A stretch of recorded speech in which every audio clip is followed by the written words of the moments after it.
সমস্ত নবীগণ বেতনের মধ্যে তলব পয়দা করছেন, একবার মাসাইল নিয়ে এবাদত শুরু করছেন।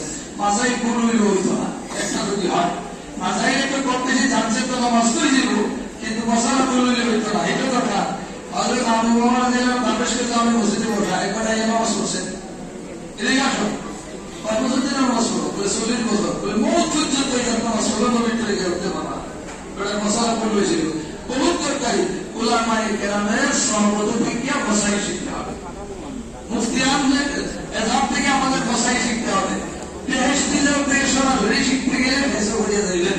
বহুত মানুষ ভেসে বসে। ইন্নামাল ইলমু বিত্তাআল্লুম, ইলমটা শিকড়ের দ্বারা, শিকড় শিকারের দ্বারা। সাহাবায়ে কেরামকে আল্লাহ পাক ইলম করে যে জিবরাইল আলাইহিস সালামের ওয়াসিতা আল্লাহ রাসূলের সিনাত, আল্লাহ রাসূলের সিনাত থেকে সাহাবা থেকে তাবিঈন, আল্লাহ রাসূলের সাহাবারা ফরমাইছেন রুকুম ওয়াল্লাহি আমিন সাহেব রাস্তা বানাই দিয়ে গেছেন। যখন তোমরা জামানে বসে হয়তো তোমাদের চেয়ে বহু সেরাইয়া বলা ঠিকই তো,